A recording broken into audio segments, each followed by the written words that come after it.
Welcome back to another episode of the Breakup Diet. Today, I want to talk about what to do if you're going through a breakup, but you still live with your ex. Because I've had quite a few DMs recently asking for my opinion on this and my thoughts on that type of situation. And my thought is, you're a much stronger person than I am because I think I would go crazy. It's probably the hardest breakup type of situation and environment you can be in after, or one of them. So I want to give you a big hug if this is you right now, because genuinely I think that that's so confusing for your brain to navigate. Because how in the hell are you meant to move on from someone when you're literally hearing them, smelling them, bumping into them every single day? It's so hard to put in those boundaries. It's so hard to allow yourself distance to grieve. I mean, you can't. So today I want to talk about some of the do's and some of the don'ts if you're in that situation to try to make it the least offensive scenario and probably like the most offensive breakup situation that you can have. The reason I think that this is so hard, this type of situation, is because when you have a breakup normally, you split. You go your separate ways. You get the luxury of distance, which literally allows you to be able to picture your life without that person and slowly detach. But if you're living with them, that's like impossible to do almost, because you're seeing them all the time. Although this situation sometimes can't be like, you sometimes have to go through this situation because, I don't know, you're on the lease together, you've got kids and you don't want to do that, you haven't got the money to get your own place, you're waiting because it might be in 6 months. So there's like lots of different reasons that you could be stuck in this type of situation. And I'm so sorry if that is you, because it's so hard to navigate and so confusing. It's just the worst because your brain can't let go, and it kind of almost doesn't realize that you guys have broken up, I feel sometimes. And also I was thinking about, like, imagine you're crying over somebody, your ex, in another room, and then you finally get yourself together and you're like, brilliant, I'm going to go make a cup of tea, like I've been crying all day. And then you bump into him in the kitchen, like nothing's going on and nothing's wrong. And you're just like, have to be like reminded again of him and like see him in the flesh. No, I don't think I could do it. If there was any way I could get out of that situation, I think I would be. Buckle up, bitches. It's gonna get bumpy. This is the Breakup Diet. Hi everyone. Before we get into this episode, could you please subscribe, follow the Breakup Diet? It really means the world, and it means I get to keep making these episodes. So if you could please do that, I would be forever grateful, and I hope you enjoy it. A big mistake I think people make when they're in this type of situation, so you're living with your ex but you've broken up, is that you pretend you're still in a relationship. So they're still getting girlfriend benefits. You're still doing coupley things. So maybe you're watching TV together. You're like, oh, should we watch Love Island at 9 p.m.? Like, you're cooking together. You're ordering takeaway from Deliveroo, being like, oh, do you want anything? Like, there's all these small little things that seem very insignificant, really, I think. But if you're doing all of those, your brain literally does not know the difference from being in a relationship and not being in a relationship. So I think if you are in a breakup and you're living together, you have to try to stop doing coupley things. Also, another thing that you could be doing is like doing their washing, like girlfriend. Ex-girlfriend, but you know what I'm trying to say. Like, if you are still doing their washing because you live together and it's easier and he had some whites to throw in, look yourself in the mirror and say, get a grip. You should not be doing any of their stuff anymore. If you guys are going through a breakup and you're living together, they lose all those girlfriend benefits of living with a girl. I think a massive point, and the takeaway of this point would be, if your relationship ends, your relationship routine also has to end.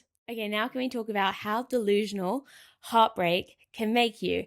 Because I know when you're going through the heartbreak and you're feeling in the waves and you miss them, you regret it, you're only remembering all the good stuff. It's so easy to be like, especially if you're living together, to be like, oh, he made me a coffee, so he must want to fix our relationship. Oh, he laughed at one of my jokes, so he does really miss me and he does think I'm hilarious and he definitely wants to get back together. Like, it's so easy to convince yourself that these just acts of kindness are more than what they actually are. So a big tip of mine is, don't romanticize your mundane life or the like small things that he might be doing and turn it into a rom-com movie, because kindness doesn't mean reconciliation of the relationship. And he might just be thinking, wow, this is a really awkward situation and I don't have to be a dickhead. I'm going to make her a coffee because I'm already making one. And it might literally be as simple as that. But if you're somebody like me and would be going full Delulu, be like, oh, he never made me a coffee when we were together that often. He only did it on special occasions, so he must want to be back with me. Stop yourself. Stop yourself, because you're going to turn crazy. You're going to turn full crazy and you're going to convince yourself that it's not over. And I know that it's so easy to do because you're literally seeing them every day. I do get it. Like, if you're living in the same spot, in the same place, and you're together, it can be very easy to forget why you broke up in the first place. But that's when you need to go back to your list on your phone that you have all the points. To be fair, I genuinely think if you are living with somebody after a breakup, you should have a list on your phone of all the bad cons, because you're going to have to remind yourself, because it's so easy to forget. This is a point that I would definitely do if I was living with an ex, because it would just be so hard not to, is don't become like an FBI agent at home. Like, stop trying to overanalyze also all the points. So, for example, if he is wearing aftershave one day and he doesn't normally wear aftershave, and then suddenly you're like, oh, who's he put that aftershave on for? And then you're staying up late, or you're waiting till he comes home so that you can hear when he comes home to hear if there's other footsteps, or you're, I don't know, thinking, oh, he put on that nice jacket. He only wore that jacket on our anniversary. He must be going on a date. Like, you're going to drive yourself so sick if you do stuff like that. So I think if you're in that situation and you're starting to do those sorts of things, you need to get out of your house, go for a walk with a friend, and just be like, even better if you're doing it where you're like waiting up for him to come back home so you can like hear if there's somebody out or anything like this. I would suggest you go stay with a friend that night so that you're not paranoid and you're not listening out, because you're just going to make yourself so sick and so much more sad. And obviously healing is so different for every person. His way of healing might not be the same as yours, and I know that's so hurtful and it can suck, but you have to put in those boundaries for yourself so you don't become like a forensic, I think that's what it's called, like a forensic detective or anything, because then you're literally going to be almost swiping fingerprints. I mean, us girls, we can get pretty creative. So try, if you're even having a small glimpse of doing any of those first things that I just said, try to be strict with yourself and put a boundary in from the very start, because otherwise this whole situation of living with your ex under the same roof is going to become so painful and difficult, already more than it already is.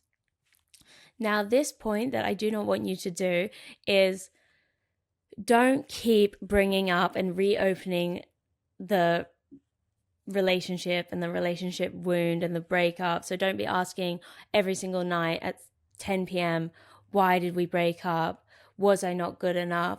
What happened? Because if you keep doing that, it's going to be so draining. Your living situation is also going to be so awkward, and you're going to be on eggshells, because at the end of the day, if he's smart or if she's smart, is she really, really going to say the proper reason as to why they broke up if it's a hurtful one? Like, I don't know if anybody does.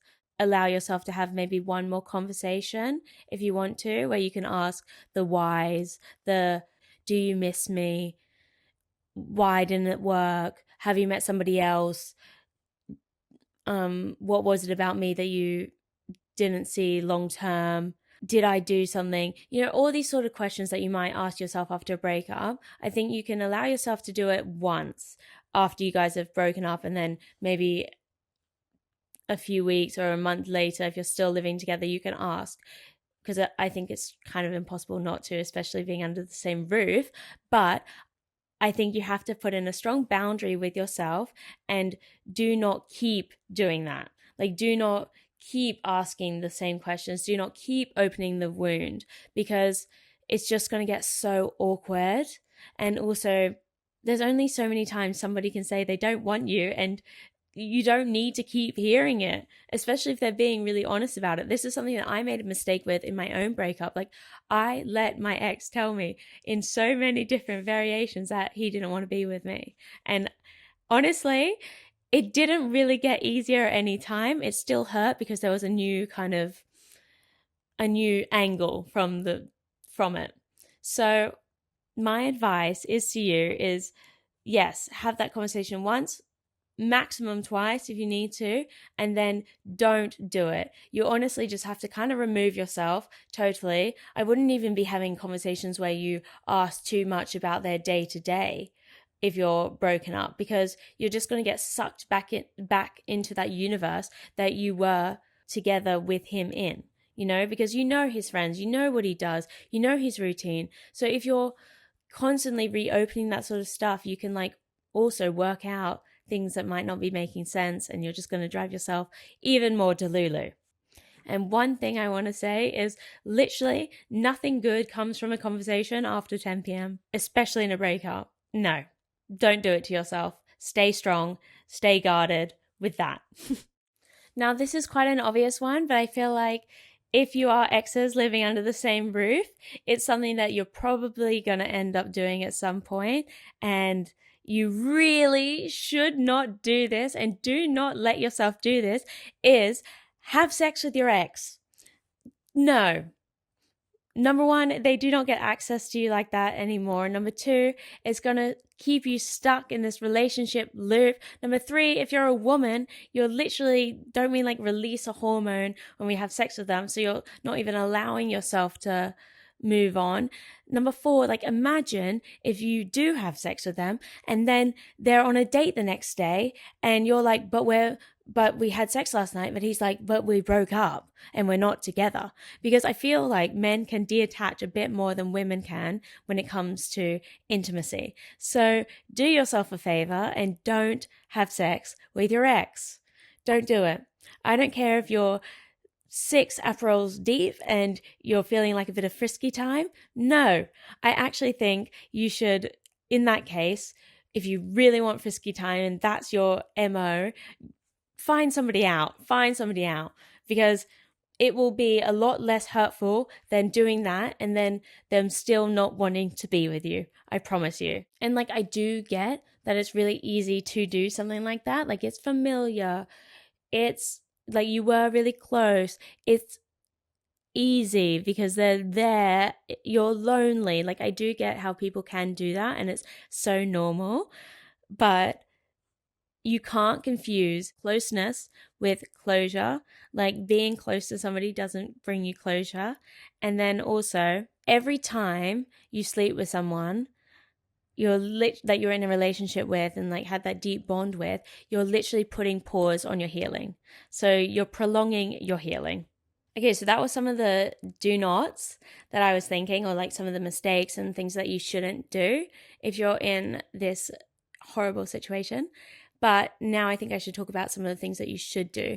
And this first one I kind of have been talking about throughout, and it's basically creating boundaries with yourself and with that person. It's both. This is probably one of the biggest things that you can do to help you actually navigate this situation the best way possible. So when I say create boundaries, obviously there's boundaries to do with the relationship that you guys are no longer in. So don't be texting them you're together and texting them if you don't really need to be texting them. So don't be texting them from different parts of the house. don't be texting them if you're out and you forgot fairy liquid and you're wondering if they could get the fairy liquid. Like, honestly, don't find the small excuses to text them because you want to talk to them more. You need to just be very strict with yourself and just don't be rude, but put in these boundaries. So, for example, a boundary would be sleep in a different room if you can. And if you don't have another room to sleep in, put that man on the couch. Put him on the couch. Or try to stay at your friend's so many more nights. Or, if he doesn't want to be on the couch, get him to stay at his friend's. Things that you can do to try to separate as much as possible. Also, another boundary you have to have in place is respect each other's spaces. So if you can, obviously, I'm talking like the house or the apartment has more than one bedroom. Try to make his zone and your zone so you're not having to be on top of each other all the time. I think that would definitely help. I do think with this situation, boundaries aren't rude. They're literally necessary. They're necessary for you to get on with your healing, for you to actually accept the breakup, for you to live the best possible life in that current situation. Without the boundaries, it's all going to be super confusing and you're going to spiral every single day, and it's just going to be the worst situation to navigate. Something else I think that you should do is create a life outside of the house, because I'm not going to lie, you need to be outside of this house as much as possible. Go out with your girlfriends, go out for coffee, go for long walks, take up extra time at work. And if you don't want to do that, go to your friend's house more. Make all these plans that get you out of the house. Go to Pilates. I don't know. There's so many things that you can do. Pick up a new hobby. There's so many things that you can do to get you out of that space and out of that environment. Say yes to plans. I think if you're in this situation, your favorite new word, not your ex, but your favorite new word in general should be yes. Yes, I'll go for dinner with you guys. Yes, I'll go to Pilates with you. Yes, I'll go for a weekend in Mykonos with the girls. Because the walls are literally already too thin in the house and they already know too much. You don't need to be giving them even more info. Something that I think I would struggle with in this type of situation especially is comparing my healing. Just because they're like laughing or just because they're seem to have everything sorted and the breakup doesn't seem to affect them that much and they're going out with friends and you don't see them that upset or anything, doesn't mean that they're not upset. And you have to be really stern with yourself to not compare your healing process, because literally everybody heals so differently. And especially, not all the time, but especially men and women, what I seem to hear and what I experienced was the men tend to go through the breakup almost a bit after. So the first few months, they don't seem nearly as hurt and they seem kind of fine. Whereas I know in my experience, I was so hurt the first few months and then I kind of was coming out of it.